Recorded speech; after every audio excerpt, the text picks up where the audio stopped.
Live from the Zocalo, this is Derailed Trains of Thought.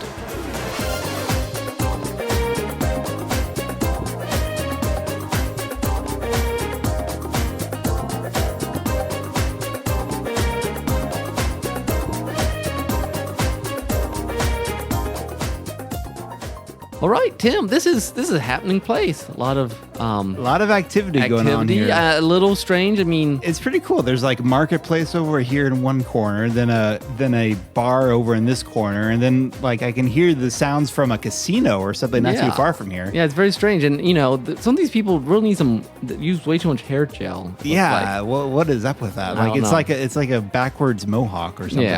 Yeah, crazy. But I guess it's not the weirdest place we've been. And that's saying something. I mean, there's tons of aliens walking around. There's a lot of these blue guys in like purple sashes or something. And every once in a while, we get interrupted by some political speech. Yeah. I mean, there's that lizard-looking guy, aliens running around. There's a number of them. I thought I heard someone yell something about purple a minute ago. Yeah, and everyone's very excited. Like there's like someone just came back or is. I don't know what's going on. I know. Big. There's rumblings going on in this. Signs where we are. Signs and portents. Yeah, exactly. Obviously, yeah. But it's a cool place. I'm glad to be here for our 65th episode. 65th. It's an anniversary of sorts, I guess. Anytime a 5. It's a 5. Yes. Good job. We made it. Yay! And in case you don't know us, my name is Timothy Deal. Oh yeah. And this is Nick Hayden. We don't introduce ourselves enough, I think. It's probably true. We're just like, and you know us, and we're like, and new people are like, who are you crazy people? Well, Nick is the writer, and I'm the video guy. Largely, there's some overlap. Yeah, I've done a few videos, and you've done more than a few writings. Yeah, well, you're too kind. So we pretend to be experts at stuff. And somehow our podcast magically teleports us to exotic locations. Which is wonderful. We've seen a lot of stuff. Yeah, although I do find it ironic. This is the second podcast in a row we've been somewhere in space. Well, when it's not good things going, I guess. Although I don't know last episode that was a good thing. No, we barely escaped out of that. Yeah, that was a close call. There's that weird light and some montage and I don't know. Yeah. Anyway, I'm glad this place seems relatively safe. Kind of crazy, but nothing can go wrong at this place. There's probably never anything exciting going on here. Yeah. So don't jinx us, Nick. No. Okay, let's go. We'll go over here by this Babcom portal and let's do our story school.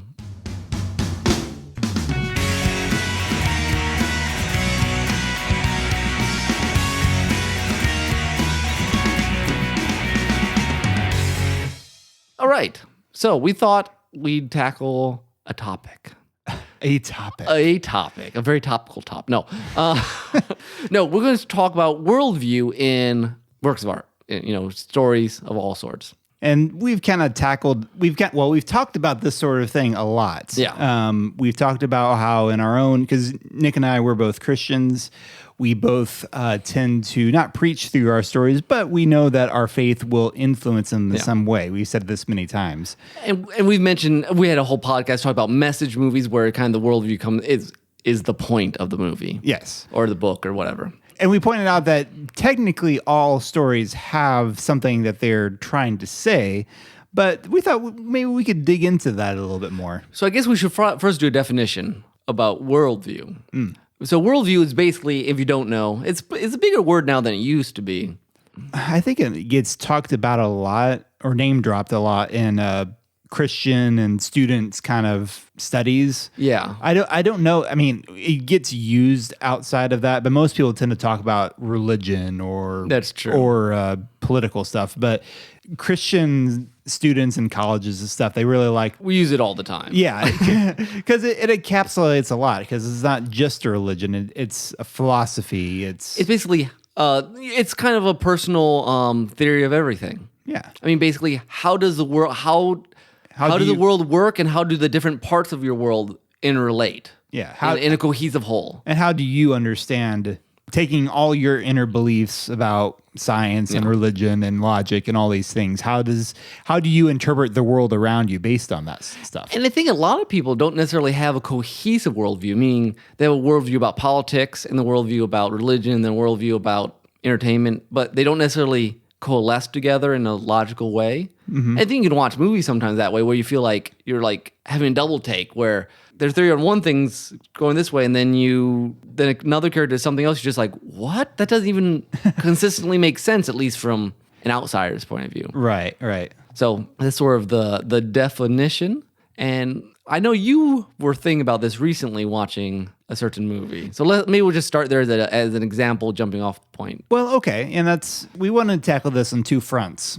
First, we wanted to look at kind of an audience's perspective. Like when you're just watching a movie and, it's very easy to take in movies or books. Books you tend to have, it requires a little bit more thought. Yeah. But, movies, plays, music, that kind of thing, it's very easy to just kind of let that wash over you and not really think about, well, where is the author coming from? You just it's very easy to accept these visual means verbatim and not really think about how is it influencing you in that way. Implicitly what's underneath these decisions. Yes. I mean, because someone would just say, oh yeah, it's always good for the good guy to win. Right. But why? Yeah.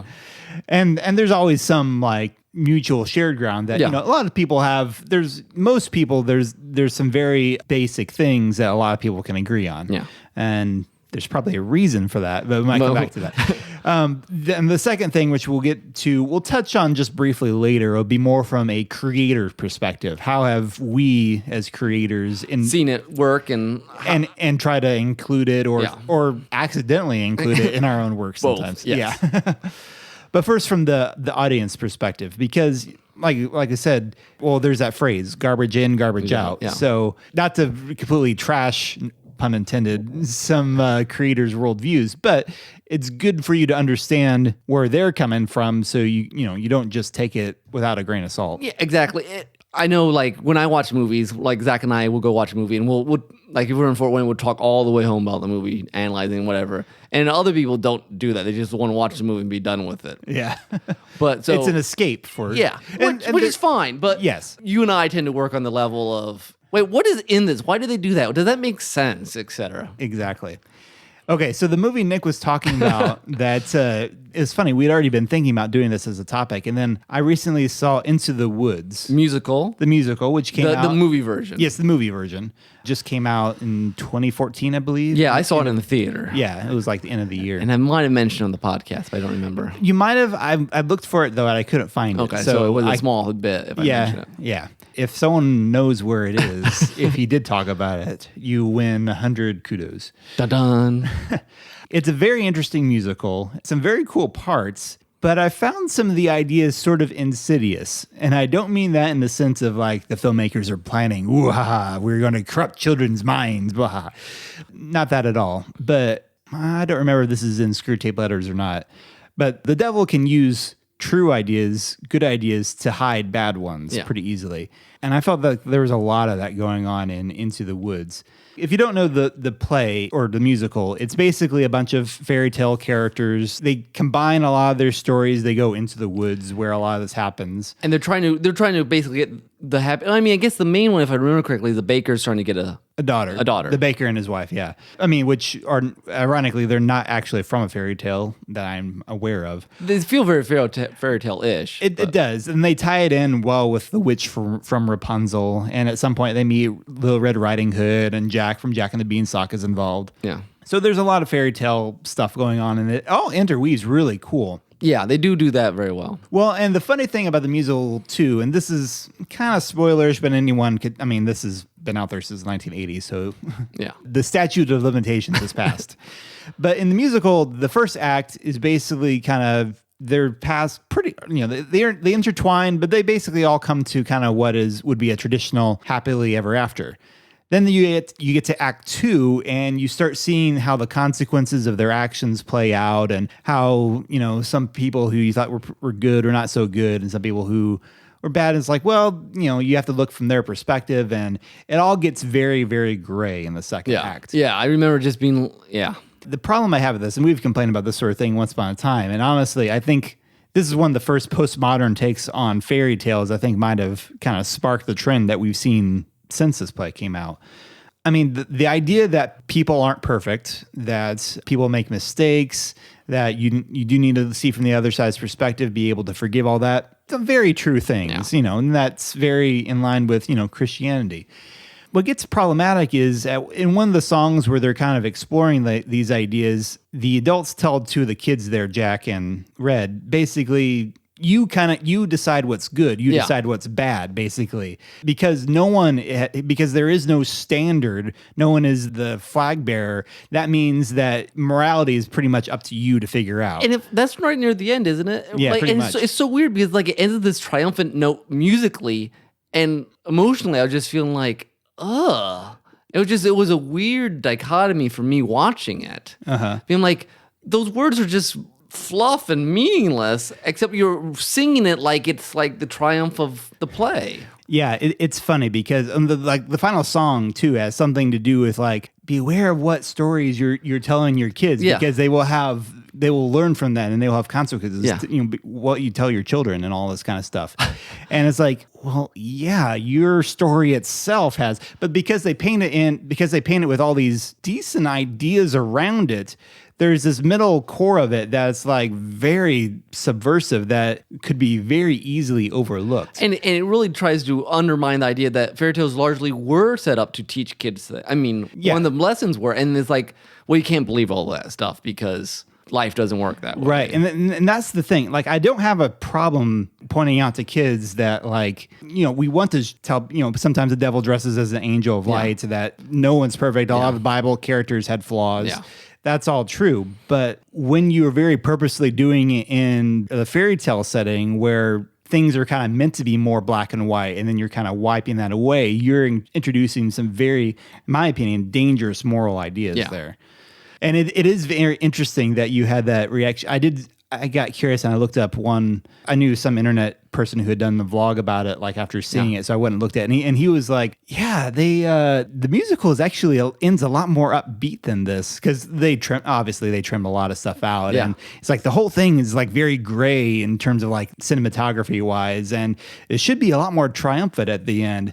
And I just thought that was interesting because the cinematography to me kind of fit the very dark turn that the whole story had taken. Yeah. Well, I guess this is one lesson from a viewer's point of view for Worldview is that sometimes it's not, especially musicals, but how a movie or whatever will portray it versus what's actually being said are not necessarily the same thing. Yeah. Well, and I imagine from a creator's perspective who agrees with whatever, they wrote in their play, they're probably thinking it is triumphant because we get to decide, don't just kind of go off the facts. We've come to a new understanding. Yeah. We get to decide our own morality. And for them, that is a triumph. But I think that's the thing is that we're looking at Worldview, you have to disengage the emotions from the logic. Yeah. And it's hard because sometimes you'll watch something, you'll feel good, and then you look at what you're feeling good about, and you're like, well, should I have? Because that's what movies do. They make you feel good about things that movie makers want you to feel good about. Which is why I've long been suspicious of documentaries as a form in general. I mean, unless you're doing like a historical one, which even those are liable to bias and aliens. Yeah. But documentaries, they're very purposely leading you, most of them, sometimes you find some that are very balanced, but a lot of them are very purposely leading you to a certain conclusion. And you're just going with it based on, these interviews, these experts who seem to know what they're talking about. You don't really have time because they're leading you on this emotional journey necessarily to investigate everything they're talking about. Or, a book you can sit down and think about for a little bit. But a documentary, you could pause it, but most people don't. Yeah. So it's definitely something to be aware of as an audience in filmmaking in general. You think it's worth maybe discussing a few things, like big ideas of worldview that you could look at? For instance, how they treat morality, whether there is a morality or not, or is it consistent? I think that is a big one nowadays because we don't live in a time when everyone assumes the same things are always true. I mean, there's the big picture stuff. Yeah. Usually murder is kind of frowned upon. Unless the good guy does it to the bad guy. Yes, exactly. I mean, like my pet peeve, and I might mention this on this sort of worldview level, is whenever like, in order to destroy the bad guy, he must become like the bad guy. I'm like, what? Then what's the difference? But there's a whole slew of movies that basically the only difference between the good guy and the bad guy is that the good guy is labeled as the good guy because his methods aren't any different. He might just be as scoundrelly as everyone else.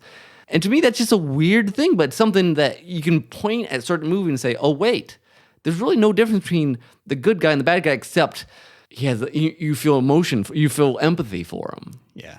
And sometimes they play that well. Now, sometimes they'll use that way of doing things for like Daredevil. Okay. They use ambiguity between Kingpin and Daredevil to kind of ask. You're talking about the Netflix show. Yes. Yes. To kind of raise the issue of, is Daredevil doing right? Uh-huh. And that's a kind of an interesting turn on the head. Actually, they did something really interesting with Supergirl like that just the other day. I mean, they did the Red Kryptonite story, which is a super. You know what I'm talking about. Yeah. It's a Superman classic. I guess they did it in Smallville, Like for a season. Yeah. Or basically, it makes Supergirl turn bad. Yeah. Essentially.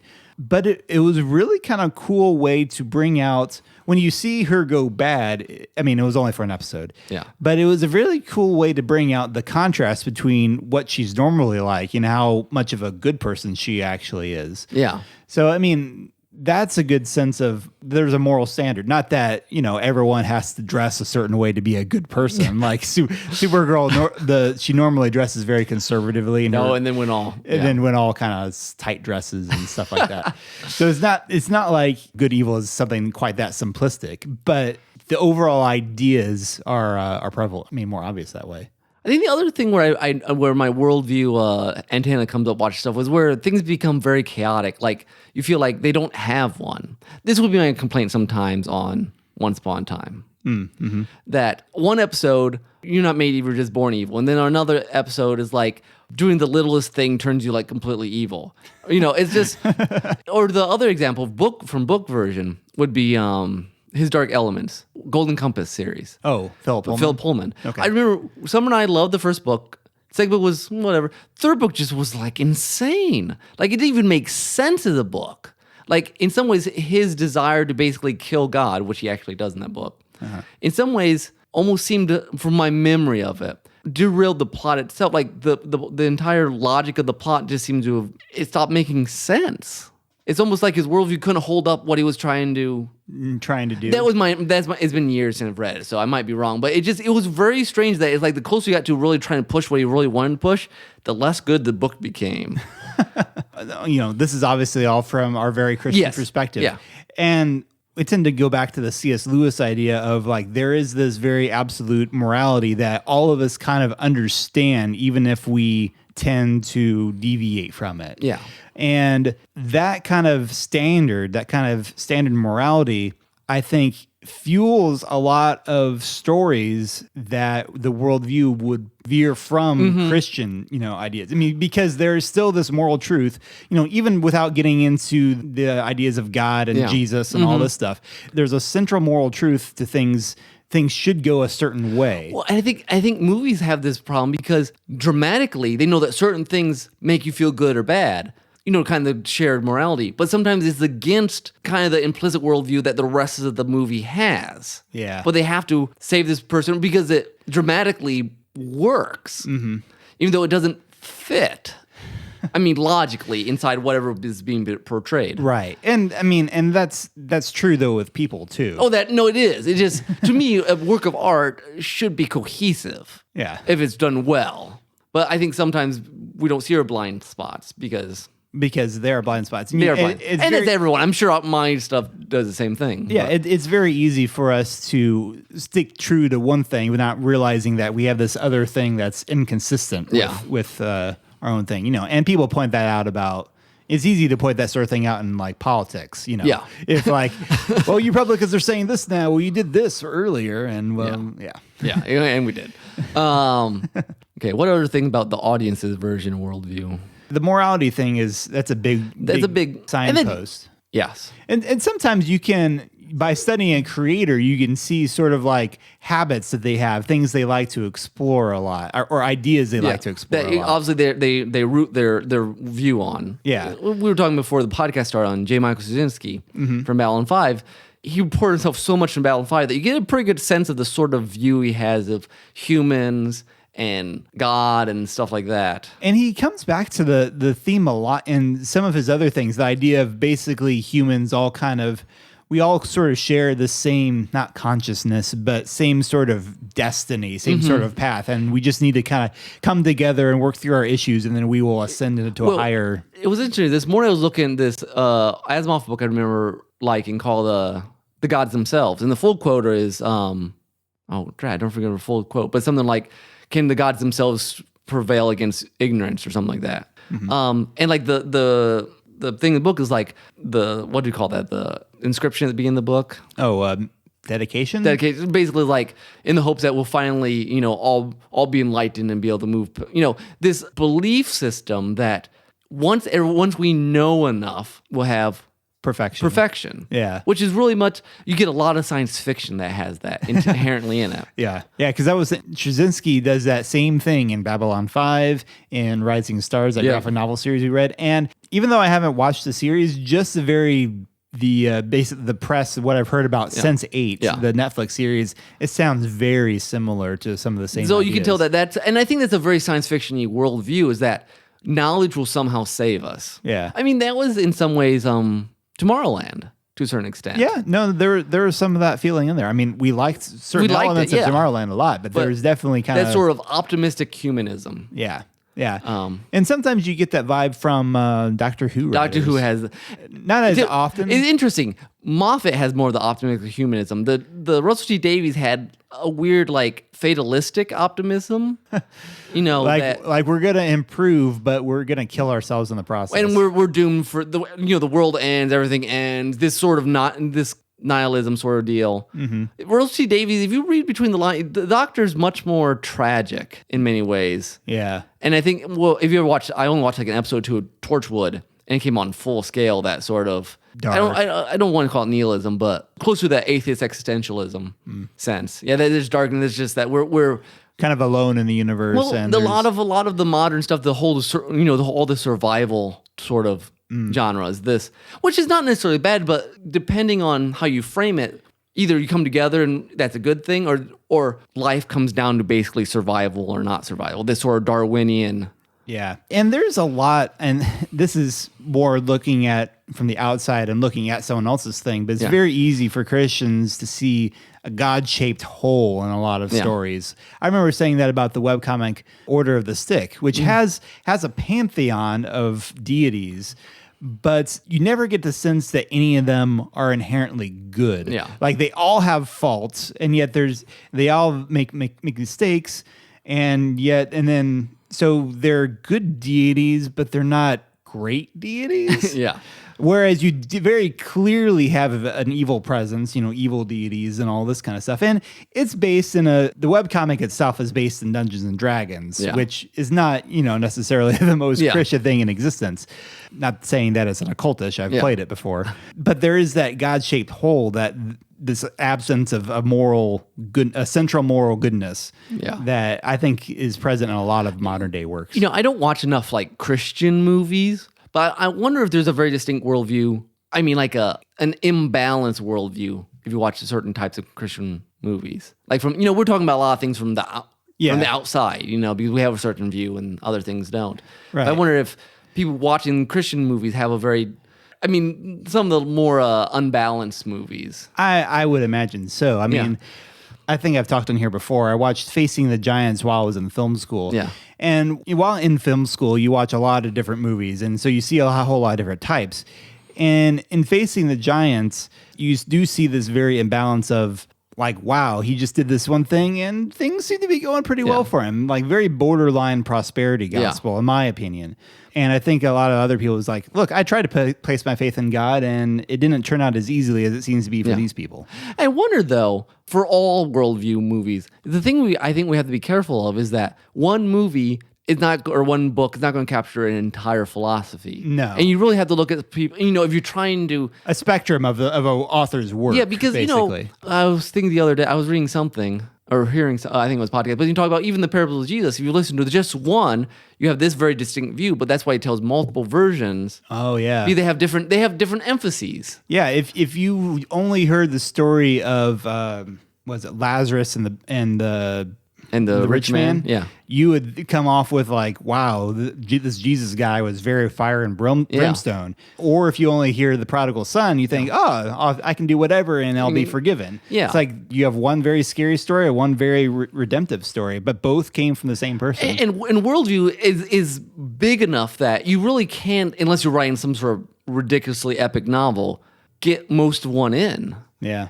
Especially if you're doing, more light stuff. You're just doing a Mission Impossible movie. Yeah. I mean, you might get some in there, just the way they interact with, some of your view of international politics. Or just how you what sort of violence are you going to allow, Sure. that sort, Some very minor things. Yeah. Yeah, no, that's very true. So you really have to look at a creator's overall perspective. And usually as a creator makes more and more things, you start seeing those ideas. Another one that we talked about the other day was, say, Christopher Nolan. Yeah. Who you can tell, you don't even if you don't know what it is, you can tell his is different than a lot of people's. Yeah. He's very interested in finding out what's real or what's true. That's a theme that comes up a lot, whether it's Memento or Inception or even Dark Knight, trying to decipher what's true and what's not. That's not something all filmmakers like to wrestle with. Yeah.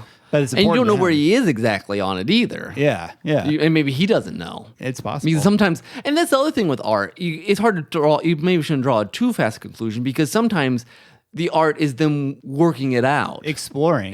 Like, very few authors come to a piece of work saying, I know exactly what I believe, and I'm going to make sure it comes through exactly right now. Yeah.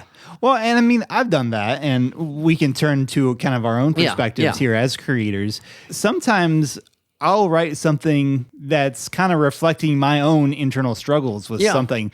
I put up a flash fiction on Facebook not too long ago that was like kind of me exploring like, well, what if I just won the lottery or just fantasize about winning the lottery? What would, if that was my sole motivation, what would I come out like? And I wrote a short story that was kind of putting that flesh on that idea in a sense. I guess my version of something like that would be that Man flash fiction I think we read on here at some point. That's sort of like deep angst, let's work it out in fiction. And then, honestly, Stern and Fred, I work out through a lot of ideas. It's like Nolan in some ways. Like, how do these things, when I ram justice and love against each other, okay, how does it work out? Or when I ram one to help people versus law sort of stuff. Sure.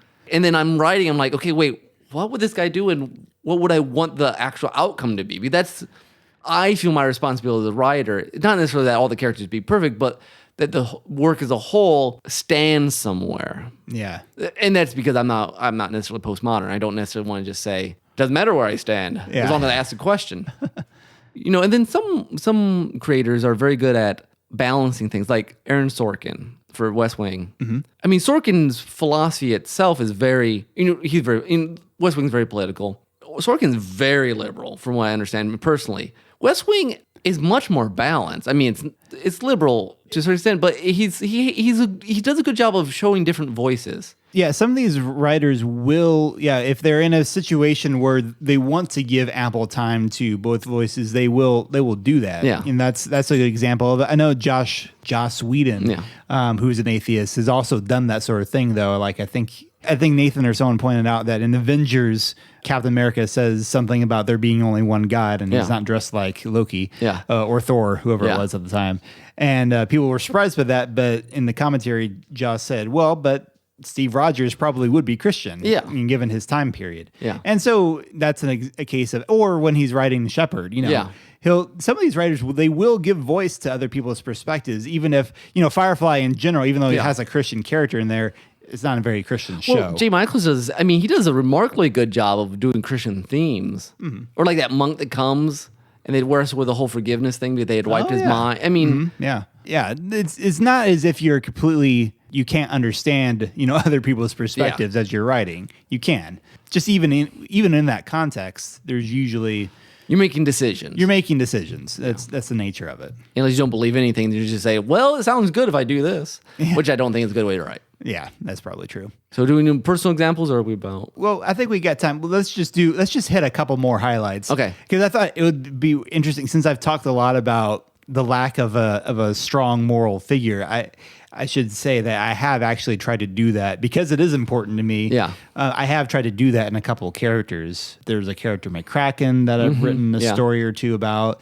And when we did the story project, I think Jonathan Goodfellow was an example of this. Yes, exactly. And probably Dr. Zajac too, actually, from a different... Story project, I think, was one of the places we wrestled with a lot of these, without really meaning to, a lot of these worldview sort of things, just because of, it was very based in real life. Yeah. Well, and it was a lot. It was... They could talk about God directly. It wasn't like a fantasy novel. Right. And we were all sort of exploring who these people were. We had Katrina come in, or my wife made this very interesting character that had a very dark past. Had a very dark past and really worked interestingly against the other characters. Yeah. I know for some reason, I'm not sure why, but I like to create like really strong, prideful characters. I got Mikalos and Kalia, and I don't know what this is exactly, whether it's trying to understand how you would change such a thing, or whether that's just, mankind's evil from a Christian point of view. And maybe that's just my way of dealing with it.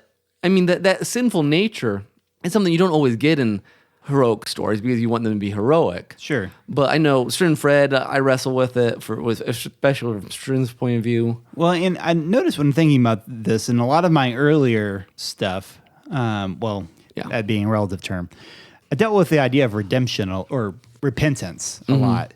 When I wrote Revolution, I think in both of my chapters, I had someone repent of something, and Dr. Steiner does at the end of Destroyer. Yeah. And so it's something that comes up, and maybe just because I thought I haven't seen this in a whole lot of stories, or just it's important in my own Christian walk. That's true. Like actual scenes of real repentance was like, I'm sorry, I shouldn't have done that, or I'm trying to redeem myself in a work sort of way. Like a full on I'm sorry doesn't happen very often. No. And when it does, it's really pretty powerful. Yeah, when done well. Strangely, because he's the topic of the night in Babylon 5. Straczynski did that with Londo. Yeah.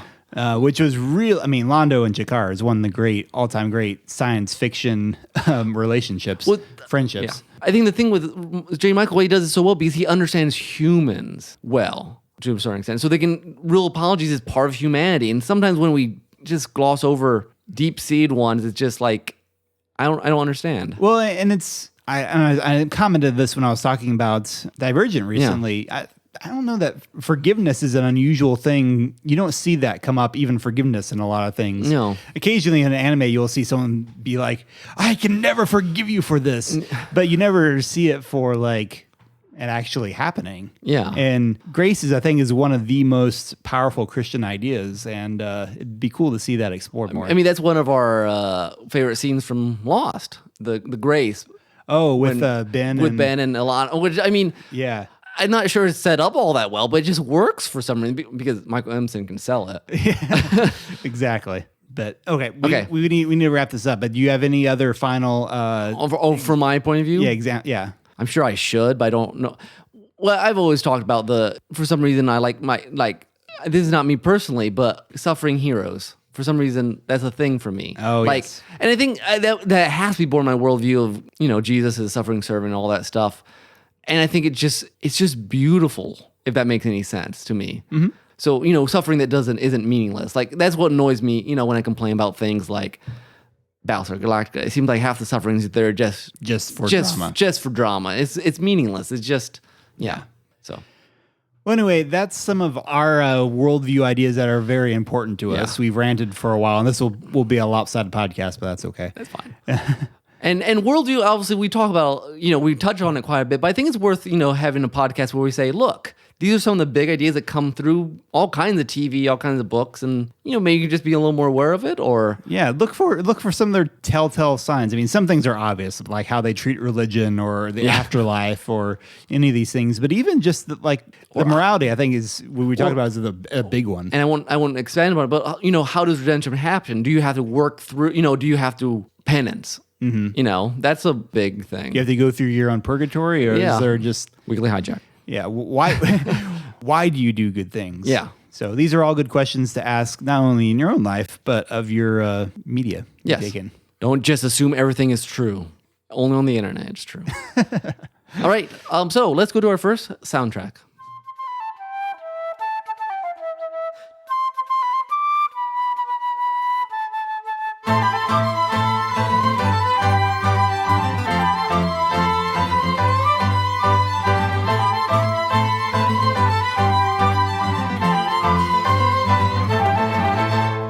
for today's soundtrack, I decided since we're talking worldview, I just look up world map in Overclocked Remix and see if I could find a nice song. From a video game world map? Yes, I thought you meant like a video game named World Map. I don't know that one. World Map. No. Destroy it. Anyways, I stumbled across The Adventures of Lolo 3. I used to play The Adventures of Lolo, the first one. It was a great puzzle game. With a song in it that basically just it had like one song that I can remember that just got stuck in your head. And this song partly has that and partly has a different song. But the other cool thing is done in marching band style, which I don't think I've done on this podcast yet. Probably not. So this is the Eggerlander March, remixed by Doc Nano.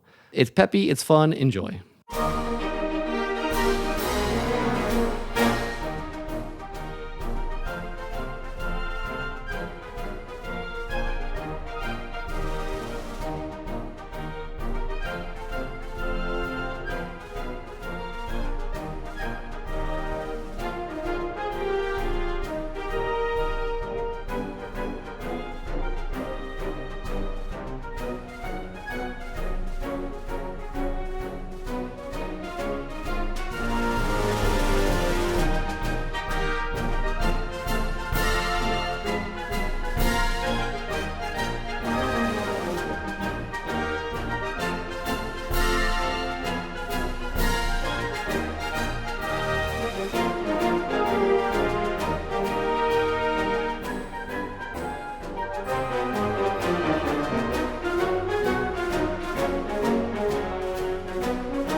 Welcome back. Hey, that was nice and bubbly. And Yeah, uplifting. there's a lot of these creatures staring at us. I don't think they're used to listening to marching band music here in the Zocaloom.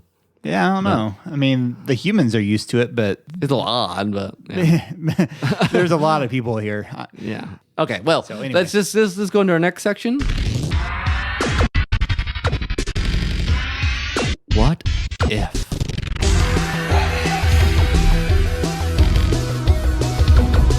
So for this section, we decided that we would take some person with a very distinct worldview and see what kind of story he would come up, or she, I suppose. Mm-hmm. Now, it's interesting because a lot of philosophers tend to, at some point, try their hand at some sort of story. You know, you got your Ayn Rands and your Camus and your Nietzsche, They write parables and stuff. Oh, did he? I didn't Yeah. know he wrote any parables. Okay. Yeah. If you ever listen to Ravi Zacharias, there's one he says all the time. It's a great one, but it's He likes to pretty good. retell it. Yes, it's very good. He's an itinerant preacher, so he can do that. Yeah. But So you have an idea, Tim? for a philosopher who would, Or, like what if Oprah?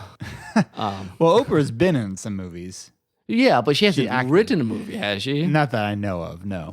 Be the secret. No. I honestly don't. Oprah's a bad one. I don't know much about her actual philosophy. Actually, you know what? Once Upon a Time would probably be her bag. I could see that. I can see that. This kind of vague-ish, Disney-ish philosophy. Happy and probably some things about taking care of yourself and And just believing in family. yeah. We should have done that in the story school. The belief in family is all over the place nowadays. in having a family or being In family being like the center of all things. everything. Yeah. I wonder what that says about us as a culture, having these kind of mixed up families and not. I think we're We're all kind of longing for that. it. Yeah. But okay. That's another topic. That's another topic. Okay, what about, and this may be opening a can of worms, but Ooh, not when we've ever done that here. what about Sigmund Freud? Sigmund Freud. I already said that this is Evangelion is what he would write. You want to kill your father? You want to live inside a robot that is your mother? I don't know. I feel like he would write some sort of, given the time period he was in, who doesn't really know anything about mechs.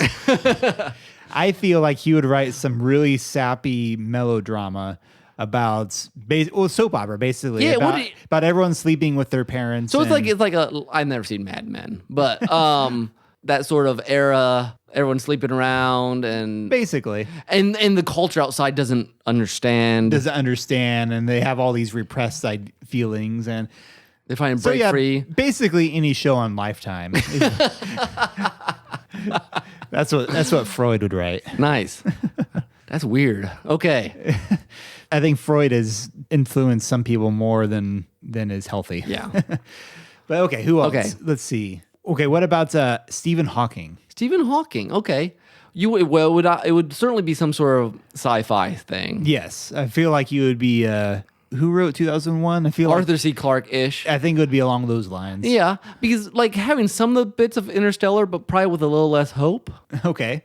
Yeah, probably a big threat of alien presence. Yeah, and he would probably have some of that knowledge will save us mentality. That. Yeah, I feel like he would go along those lines. And so you might have a little bit of It's like if you had it would almost be like you could have some of the big ideas of Doctor Who, but not any of the silliness. Okay. Maybe. Yeah. Or Like if you've got an episode like more in line with like Heaven Sent. yes.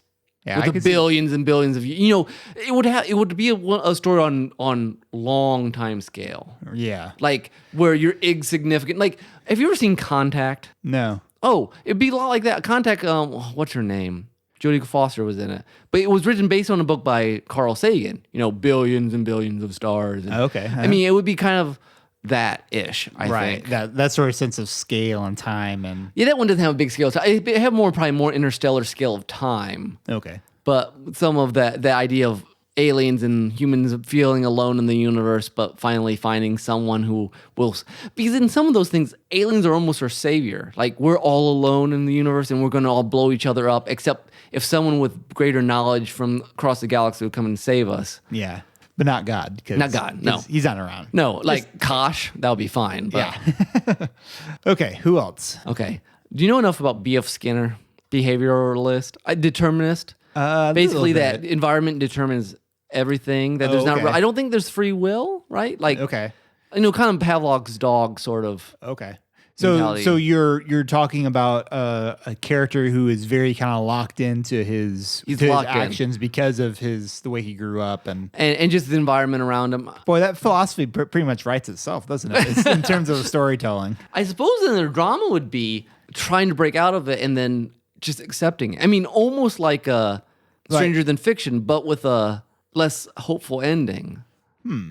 But it'd be sort of like trying to, okay, yeah, I see where you're going. Trying to deny your fate, but then suddenly kind of settling back into it. I mean, it was almost like a Greek tragedy in the sense, the sense that, well, we're destined to do it, and I have to just accept that and make them.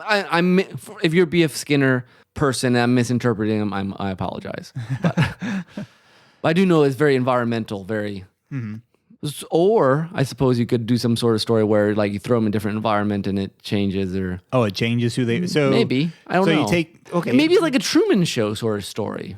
Maybe you do a choose your own adventure where you take the same person from the same DNA, put them in one environment, and then put them in another different environment and see interesting. how similar or the same. Maybe it's like a set of twins. It'll be called like Double Blind. It's the name of the.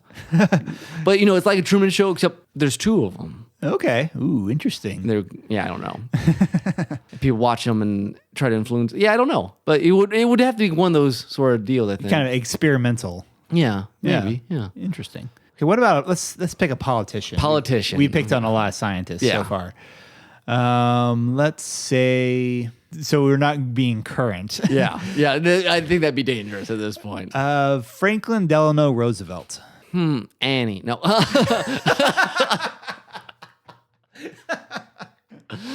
That's brilliant. It kind of is true, actually. It really is. The rich man taking care of the poor, and Okay, fair enough. Okay, already done.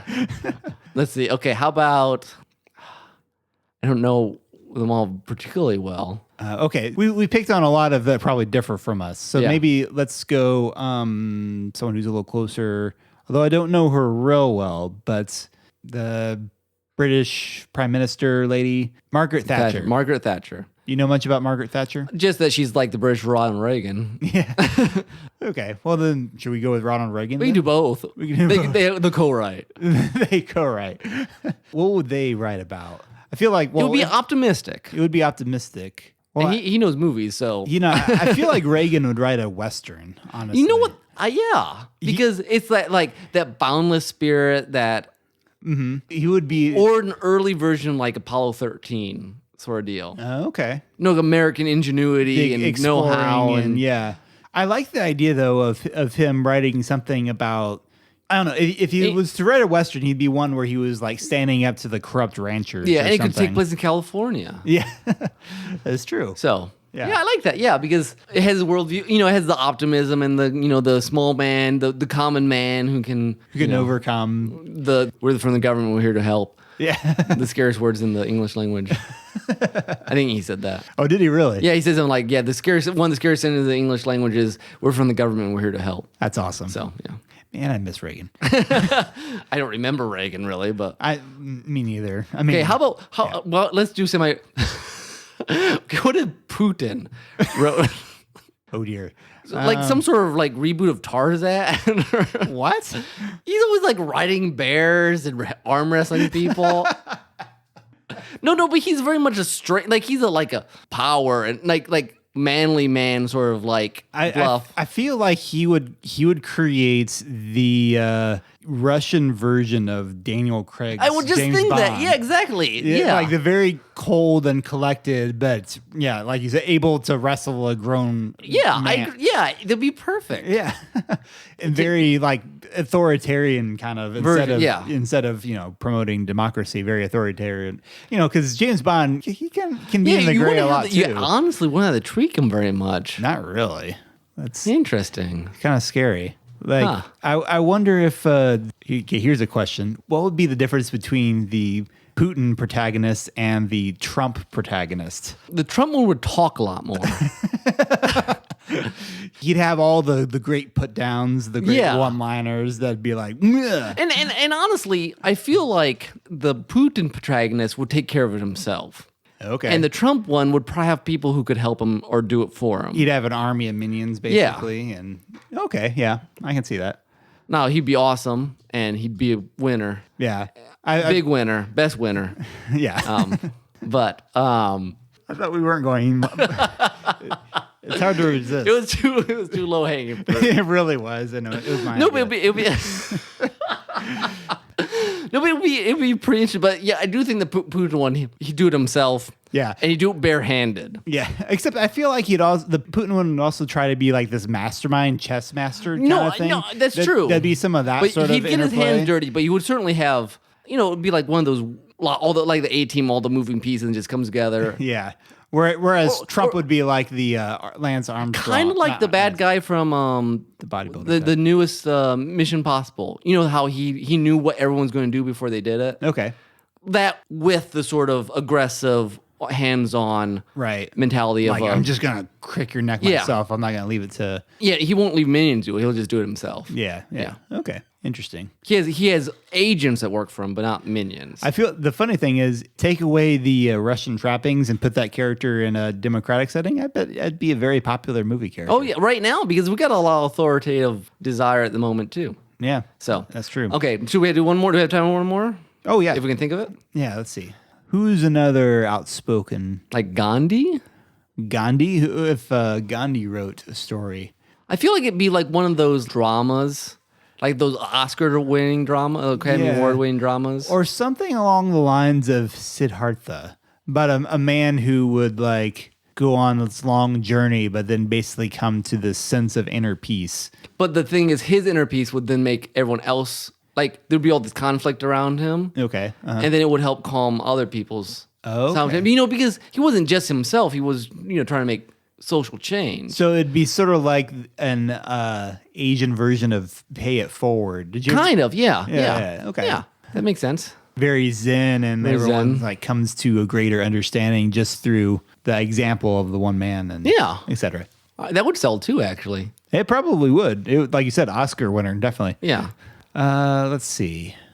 Bill Gates. Bill Gates. Well, that's an interesting one because on one hand, he was kind of a, he is a techie, but he's not as. I don't feel like he feels like technology will solve all things. It's certainly very helpful. Yeah. He's very philanthropic in lots of ways. Yeah, I don't know. He's a tricky one because I don't necessarily know his philosophy too much. Like he's a very professional business type person. He doesn't have the aura around him, say like Steve Jobs does. Right. Steve Jobs would almost have the same sort of zen, sort of like, I don't know, maybe it would be about a man, sort of like that movie Her. Have you heard about Her? I think that's what it's called. Basically about a man who falls in love with his computer. You'd have something like that, some sort of Steve Jobs. I feel like it'd be a very cool, clean sort of exploration of the inner workings of man and his relationship with technology. And I think there had to be some sort of thing about efficiency, about moving things. Declutter, like the science fiction idea of that progress happens. Yeah. And it is moved forward by man and his machines. Mm-hmm. It's not a thing to be afraid of. As long as you are. It's something to control. To wrestle and take hold. It almost like actually sounds a little bit like Ayn Rand, The Fountainhead, which is very much about man creating things out of himself to better people, but he doesn't do it for the people. He does it because it's his vision and it's pure. Interesting. We're coming up with some very deep ideas here for other people. For other, get right in those guys. Who's someone who's like news all the time? I was about to try to think of some creative person, but they're always making stuff up. Already are storytellers. Like, what if Miss Piggy made it? No. What's her philosophy? Miss Piggy would make a movie starring herself that's all about herself. Yeah, so that's not. It would be her worldview is very insular. Yeah. I mean, at her best, she's learning in the recent show. She's learning to reach out to other people more, but yeah. Okay, so if like Pepe may know. No, don't go there. Because of love. I was trying to think of like a nature conservationist. I thought of Steve Irwin, but he'd made a movie. Did he? The Crocodile Hunter? Oh, yeah. Yeah, there's a Crocodile Hunter movie. Okay, well, that's about himself. That's different than making a movie based on your ideas. Well, okay, that's true. But I don't know. I mean, most of your conservationists say the same thing, basically, about protecting nature. So it'd probably wind up just being some sort of nature documentary, honestly. Unless you got the crazy ones, and then it'd be Ferngully. That's true. Nature basically taking over mankind. Or The Happening. Yeah. True. M. Night. I don't get M. Night's all over the place. Well, I guess actually, if you really wanted to look at a conservationist, the closest one that actually does it well would be Miyazaki. That's true. And it comes out very strongly in his this respect and almost admiration for nature. Right. But at the same time, he actually still manages to include the idea of man has to learn to live along with nature. Yeah, that there is a give and take. Yeah. And there's hope for actually doing it. Yeah, there's a hope for truce of a sense. Yeah, not like a day after tomorrow sort of deal. Yeah, where it's like you had your chance, you're done for. Dead. Yeah. Which I guess is also basically all of Roland Emmerich's movies. Well, too. yeah, but I don't know if that's so much worldview as I like doing disaster movies. I like doing disaster movies. Exactly. all he has in mind. I like disaster movies. It's that simple. Okay. Musician. Let's. Ooh, nice. We need to do one musician one real quick. Which again, some of them have done movies. David Bowie. Yeah. Which is, he was in charge of that movie, though, was he? what? Oh, he was a contributor to that, wasn't he? You mean Labyrinth? Yeah.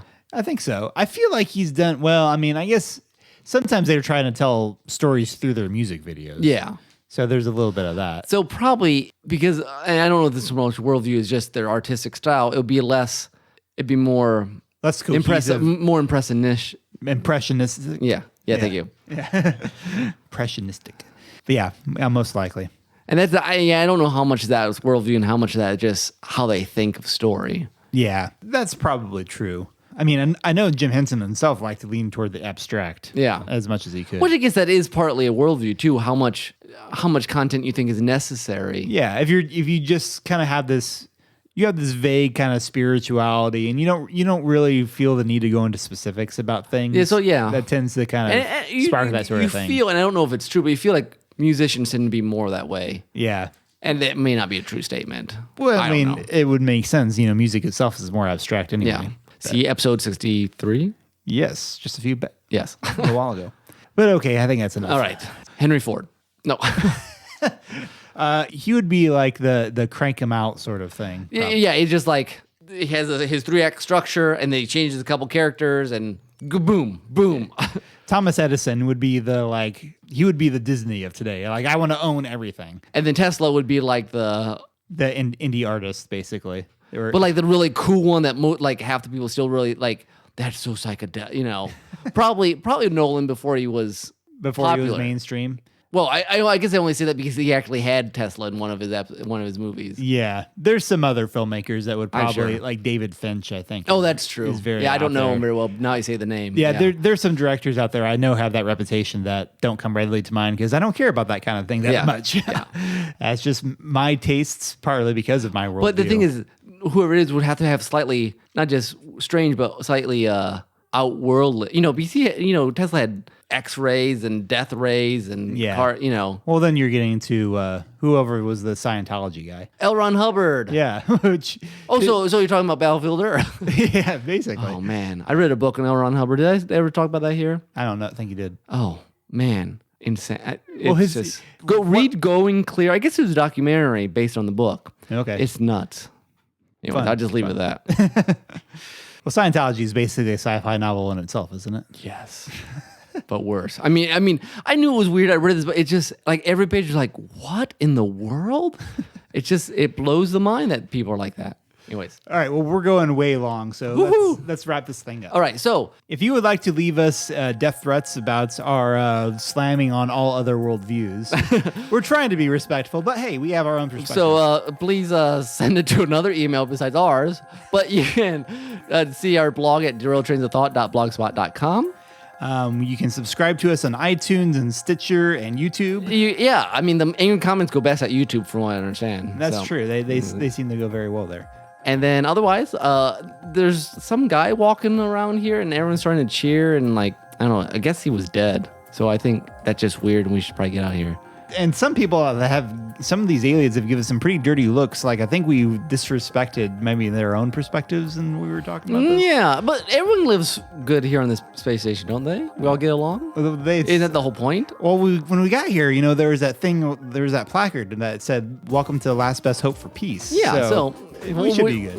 Yeah, nothing bad can happen here. Yeah, I would agree. So, Tim, soundtrack. My soundtrack. This is from the OC Remix album, Super Cartography Brothers, which is a bizarre album. Yeah, like where they basically just did a whole bunch of electronic music versions of the world maps from various Mario games. I don't know what inspired them to do this, but they did it. This is called It's a New World, remixed from the Super Mario Overworld map, I guess, and done by Rob KTA. So I hope you enjoy. It's very groovy. So as we groove out of here, this has been Tim. This is Nick. Bye-bye. Adios. If you go to the Hadum, you will die.